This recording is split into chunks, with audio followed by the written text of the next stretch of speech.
Hey, what is going on, everybody? Welcome back to the channel. Hope you're having a fantastic day.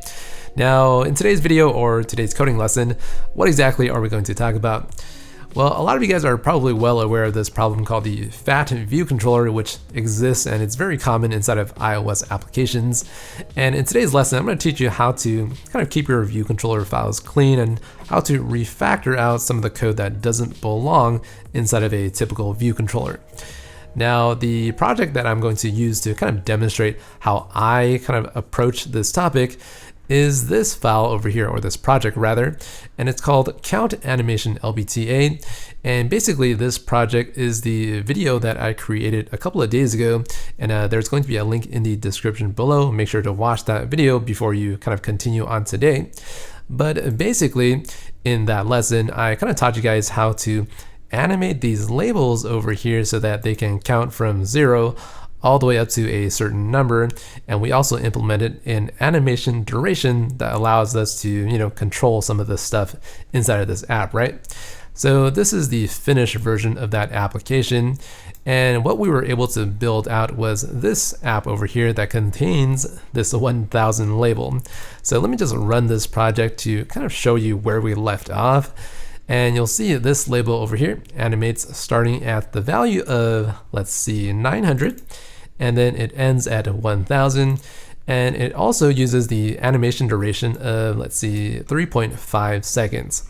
And so why don't we kind of step back a little bit and kind of take a look at this view controller to examine what is inside of it and what we can sort of extract out a little bit later on.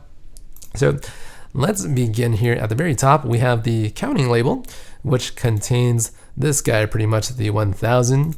And this is about 6 lines of code, not too bad.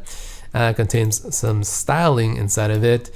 And down inside of the view to load, we have the display link, which kind of allows us to kind of animate the label so that we can get this counting behavior. And so that's another 2 lines of code. Over here, we have some options for our animation that allows us to kind of make it a little bit more flexible.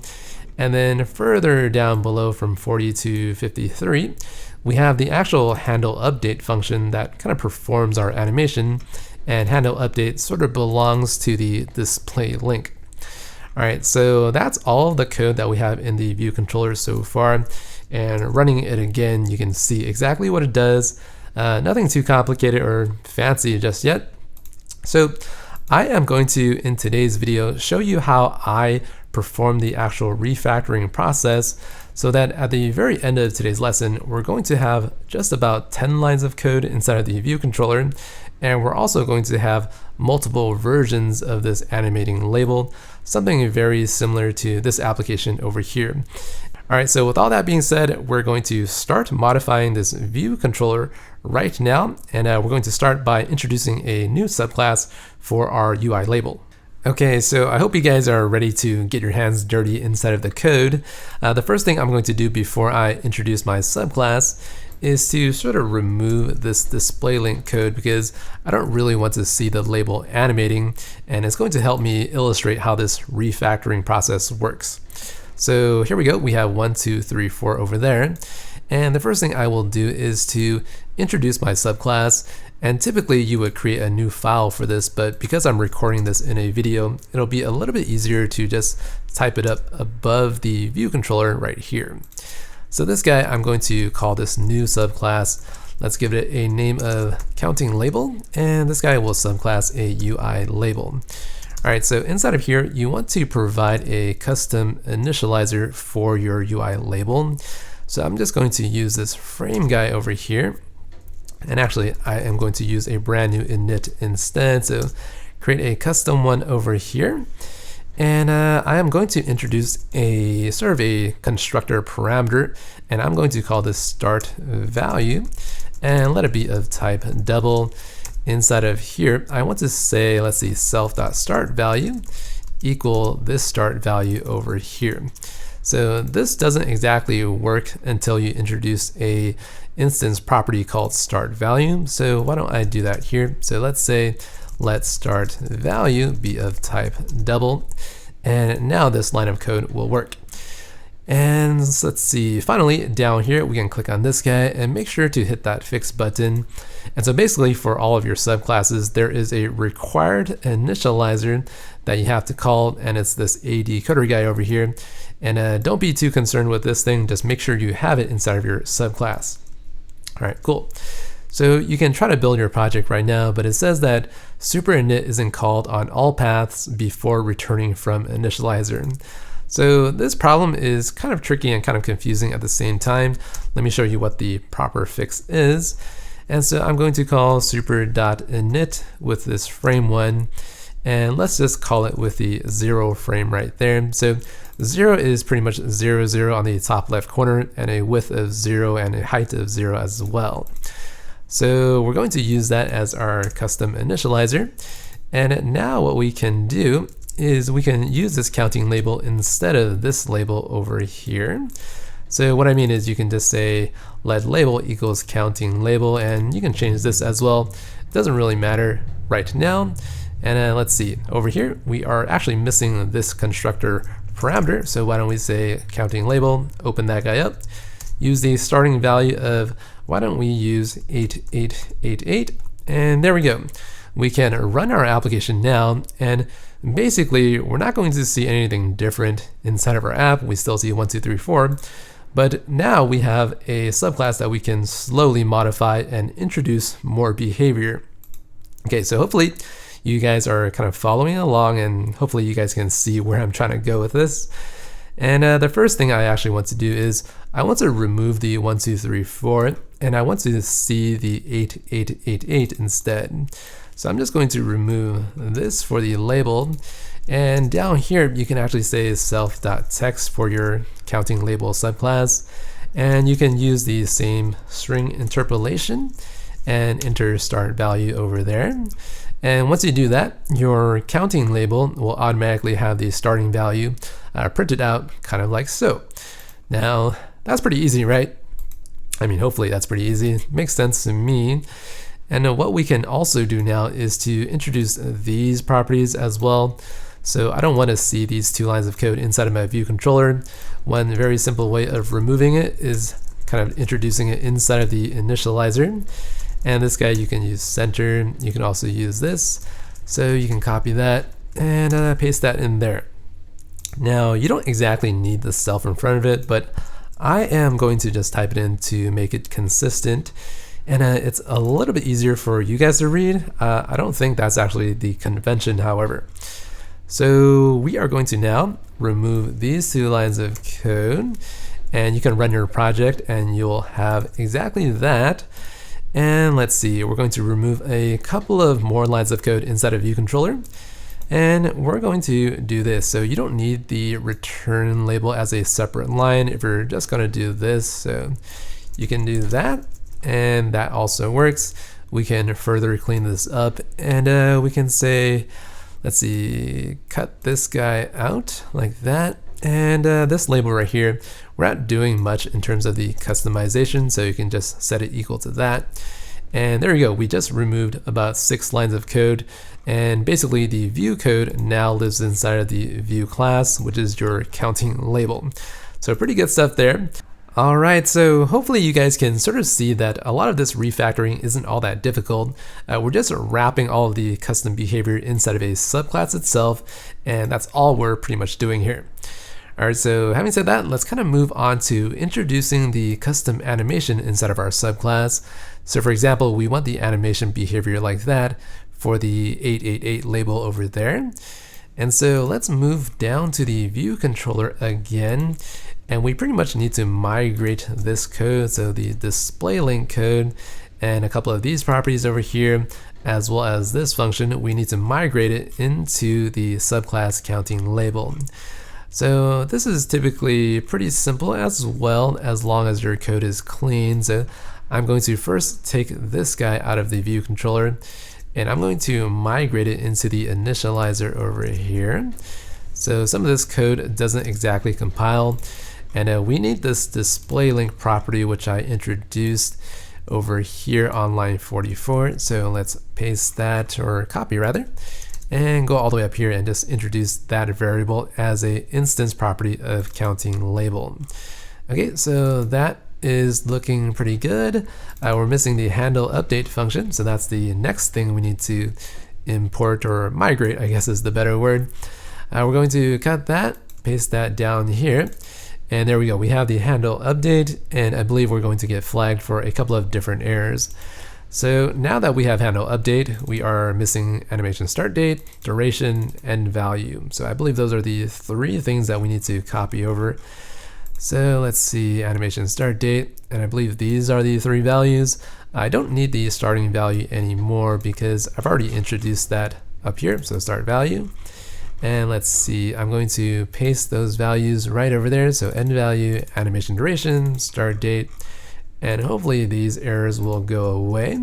And let me try to run this. And what we can actually do now is we can remove the actual counting label reference property because we are actually inside of the subclass label itself. So I'm just going to hit backspace over there and backspace over there as well. And we can finally run or compile and then run our code inside of the simulator. And what you'll see is the animation actually goes downwards. So now that we've migrated the animation code inside of our UI label subclass called counting label, why don't we fix the animation to actually start at a particular value and then animate upwards to the end value. So the way you actually do this is to introduce a couple of different parameters inside of the initializer in addition to the start value over here. So let's make this a end value as well. Let it be of type double. And we are also going to use animation duration as a different constructor parameter. And this guy is going to be a double. And down here, I'm going to say self.endValue equals the incoming end value over here. So self end value refers to the instance property over here, and we set it equal to the parameter right there from the constructor. Finally, we can say animation duration equals the incoming animation duration, and we can try to build, but I believe we are going to have a problem down here. So let's try to fix this by removing that guy and type out the constructor again. So we have three properties for this constructor now. The start value, let's use a value of perhaps 1. The end value will be 15. The animation duration, we're going to use a value of 1.5 seconds. So let's try to actually run this, but we have two more problems over here. It says that this property is not mutable, so this end value over here. And one thing we have to actually do is we need to remove the setting of these guys to these default values. So remove that, and we are now able to run, compile, and all that good stuff.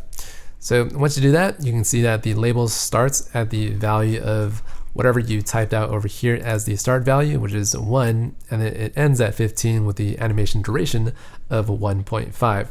So that's pretty much how you refactor out all of this code. So counting label, it now contains and wraps all of the custom behavior that allows us to perform this animation over here. And this is just one way of actually doing the refactor. There are a lot of different approaches with a lot of pros and cons. Make sure that you do it a couple of times and you'll kind of see what the best approach is that fits your coding style. All right, so that's kind of what I wanted to show you as the first part of today's tutorial. And why don't we finish up by actually extracting this into a different subclass file. So let's clean that up, hit a new file. Let's use Swift file. I think this is the easiest way, and call this counting label. Hit enter. It'll create down here. First thing you want to do is to also import UIKit. And the reason is because you want to expose UI label, and that's inside of UIKit. And get rid of those spaces, go back into view controller. That guy should now be available as a separate subclass file.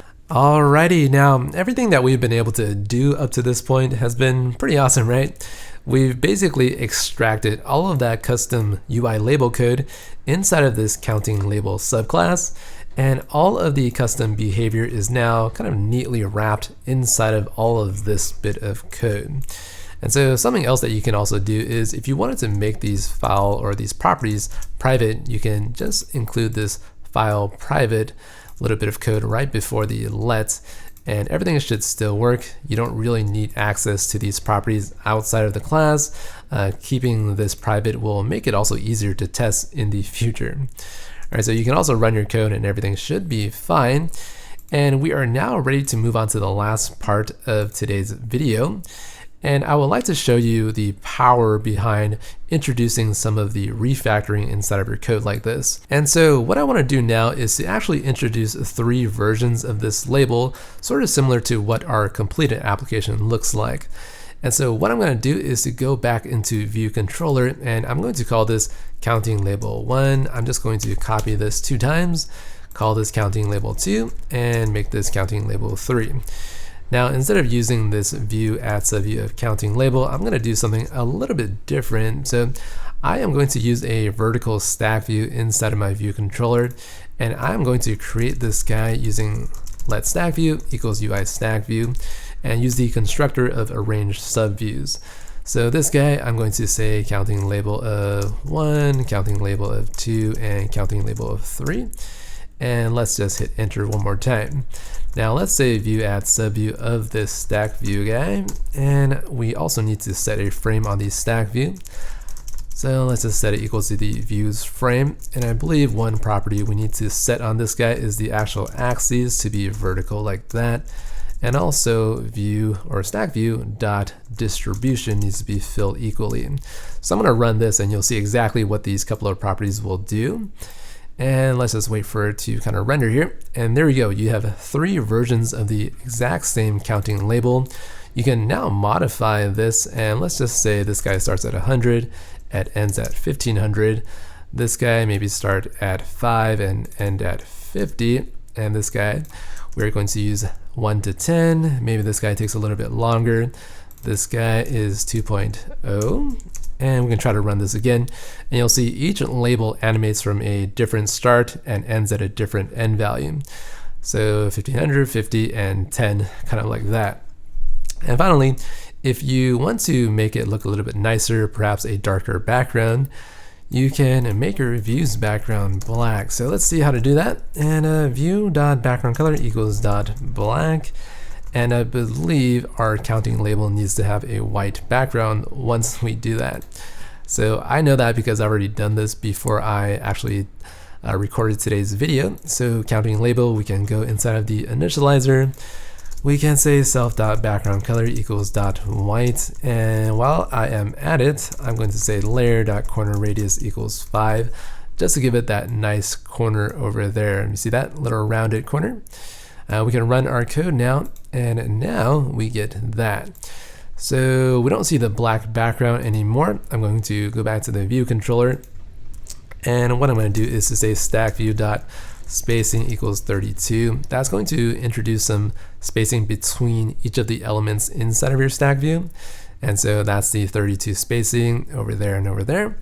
If you wanted to introduce some spacing on the top and left right edges, as well as the bottom, you can do that very easily by actually using a very new property on stack view. So I believe it is called layout margins, kind of like that. And I think there is a second property. So layout margins is a UI edge insets property, and this guy comes up with a 32. Let's see, a top left, bottom right, and I'll set this to 32 for all. And let's see, stack view, and I think I have a second property on here. And that second property I always forget, but I believe it's called is layout margins relative arrangement. So let's just set that equals to true. And once you have that, you'll get some spacing on top, left, right, and bottom as well. So there you go. We have the stack view sort of looking very similar to what we have over there. Obviously, it's missing some other things. But what we can also do now is, maybe we want to further reduce the code inside of our view controller, because if you think about it, this is just view code over there, and this is also view code. So the question is, how exactly do we perform this new refactoring? Well, we go through the exact same steps we did before by introducing a new subclass that will wrap all of this custom behavior. So I am going to do that right here really quickly. So this view right here is typically like stats for whatever app you're trying to build. So this might be a fitness application, and the fitness stats will be grouped inside of something called a stats view perhaps. All right, so this guy I'm going to actually subclass UI stack view. And let's see, I'm going to use the initializer of frame called superinit frame, and let's use the incoming frame parameter from up here. I believe we're going to have the compiler complain about the required initializer. Again, we always have to provide that inside of our subclass, otherwise the code will not compile. And so now that we have our stats view subclass, we are pretty much ready to migrate all of this code inside of that subclass. And so let me just do that very quickly by cutting and pasting that in there. I can actually take all of this code and put it inside my subclass as well. So let's just paste that inside of the initializer over here. And we need to just say self dot, kind of like that. And so let me just copy that, paste that there, there, and there as well. And I believe we are pretty much good to go. One thing we are missing is the actual counting label 1, 2, and 3 as the arranged subviews. So you can't actually do this because this guy is a read-only property. So you might try to do this, but you can't really do that. So if you try to build, it's going to complain that it's not able to compile that. So look at that and read that. Make sure you understand it. What you have to do is to say self.add arrange subview like so. And this guy will be counting label 1 and let's see 2 and 3 right below. So 2 and 3 and pretty much these 3 labels up there. You can run your code now. I believe we should have something, but this guy is missing those 3 labels. What we can do is to use stack view equals that stats view up there. So let's just use the constructor over there and run our code one more time. We should be able to get something inside of our application that looks very similar to what we had previously, and that's exactly what we get. If you actually wanted to rename this guy, you can say, let's see, refactor, and what can we do? Let's actually call this stats stack view because that's a better name for this subclass. And there you go. We can also now move this inside of a separate subclass file. Not really sure if this is all that interesting, but let's just do this for completeness of today's tutorial. Stats stack view, and make sure you import UI kit and paste that in there. Go back to the view controller, run one more time, and you'll notice that our view controller class is very, very small. At the very most, it contains about 10 lines of code, including a couple of spaces inside of it. Whew, oh boy, I think that's going to wrap it up for today's video. Now, hopefully a lot of you guys found it somewhat helpful because when you start working out there in the real world, a lot of senior engineers will actually apply this entire refactor process all across the company's code base. So you're gonna have to sort of understand exactly how this works to make sure that you can sort of ramp up as fast as you can when you join these type of companies. Now, having just finished recording today's video, I kind of realized that making these type of really heavy coding videos just isn't all that sexy or isn't all that fun for me. So make sure to let me know if you want to see more of these videos. Leave a comment down below. Now, if you enjoy these videos and if you kind of want to support me in what I do on this channel, make sure to check out the couple of courses using the links down in the description below. And one more thing, I do have a challenge that I want to propose to all of you guys that are interested. Try to actually render out this application over here and try to use a separate subclass to render out each of the groups inside of the vertical stack view. You want to make sure that you have a property for the counting label, the text in the middle, and also the image at the bottom of these subgroups. I believe that's going to be it for me today. Hopefully I'll see you in the next video. Bye bye guys.